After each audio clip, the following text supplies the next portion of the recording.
Did By and Large really destroy the planet? If so, how did it recover after WALL-E? How long has this company been taking over? Are we reading way too much into Pixar movies? We'll answer all those questions and some that you probably never even thought about as we debunk this crazy theory of Pixar's evil BNL Corporation. Before we begin, subscribe to CBR and ring that bell to join our notification squad so you never miss a video. Without further ado, here's what you need to know about the Pixar By and Large theory. Hello? Check. That better? Great. Everybody hear me? We'll preface this by admitting By and Large isn't in every movie, but it does appear in a number of them. It's something even an avid Pixar fan probably didn't notice in their favorite movies, but the company is all too present, hiding in the background. You may simply recognize BNL from WALL-E because it's scattered everywhere, but the corporation's presence goes way deeper and further in history than that. Strap in, folks. In WALL-E, we find out that BNL started off as a humble frozen yogurt stand called By Yogurt. This little yogurt stand eventually became a huge mega corporation that basically ruins planet Earth. Well, there's a business plan for you. It's not said when By Yogurt came to be, but it has to be before or around the 50s if we're going to buy the Pixar Theory timeline posted by John Negroni, the mastermind behind it, all whose sight points to BNL existing during The Incredibles. Well, after that, By Yogurt morphs into By and Large, aka BNL, which is basically like a superstore Walmart. We don't know a crazy amount about By and Large backstory until it's a giant corporation that owns hundreds of different subsidiaries, as we all see in WALL-E. But BNL's ever-growing presence is for sure felt throughout the best of Pixar films in the timeline. It's suggested by the time we get into Toy Story, which is set in the 90s and so on, that BNL has gotten into the business of making toys. In Toy Story 3, when Buzz gets restarted and his back compartment pops open, we see a quick glimpse of his batteries, which are, dun dun dun, BNL batteries. So that kind of sets the idea in stone. Not only is BNL making the toys, they're fueling them with their own batteries. Next time we see BNL, it's an up. Apparently, they've gotten into construction too. You in the suit. Yes, you. The cold, pale faces of the execs working in the construction site next to Carl's house are BNL employees, and the construction company trying to take down Carl's house is none other than BNL Construction.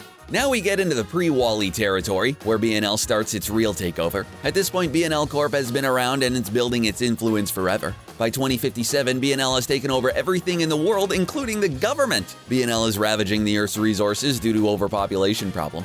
Unsurprisingly, this messes up the world pretty badly, and the humans get shipped off to live in space on the ship Axiom.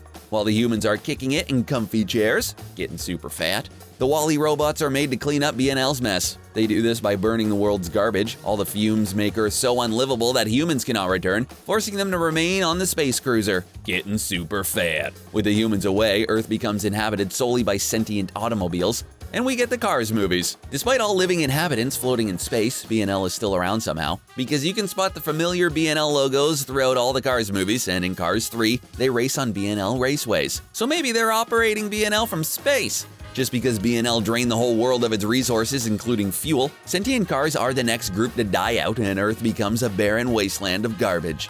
Holy moly, this is getting deep. Which brings us finally to the film WALL-E. Here we learn how everything went down. In the informational video they watch, we learn about BNL's early days as a frozen yogurt place, trying to make upward corporate moves. For whatever reason, a yogurt shop would buy a clothing store. By Yogurt acquires a men's suit company called Large Industries, hence the name By and Large. Yeah, that was good. Then they become BNL, we've seen throughout the other movies, and by 2057, it's a multifaceted conglomerate having a foothold in everything from aerospace, agriculture, construction, consumer goods, corporate grooming, earth transport, electronics, energy, engineering, finance, food services, fusion research, government, hydropower, infrastructures, media, medical sciences, mortgage loans, pet care, pharmaceuticals, psychotherapy, ports and harbors, real estate, repairs, retail, robotics, science, health, space, storage, supercenters, supergrids, travel services, utilities, and water mills. Yeah, that's one hell of a list. It's basically everything ever. Oh, and they also controlled news headlines. We knew we forgot something. Or I was just out of breath. Cut me a break. By the year 2105, By and Large expanded so much that they have over 2 million wholly owned subsidiaries, governmental bodies, and healthcare centers. You heard that right. They even had control over governmental world leadership. By this point, there's 200 billion people on the planet, and By and Large grants them a new right, the right to spend. Coincidence? I think not!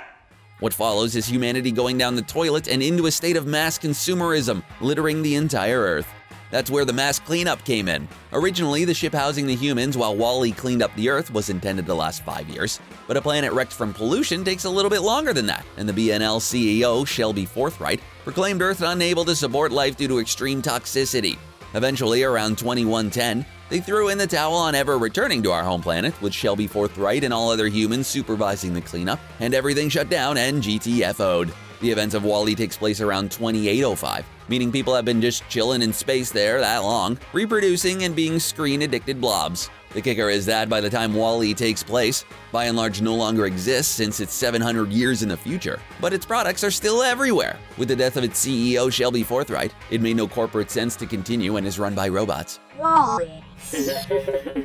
By the end of the film, the ship lands, returning people to Earth, leaving the humans to heal the tarnished planet, which, hilariously enough, would require former by and large products to be used as tools to restart civilization. BNL has come full circle. So BNL isn't a thing anymore after rebuilding the Earth, at least for a long, long time, which brings us to A Bug's Life in the year 2898, where humans have since been fixing the planet.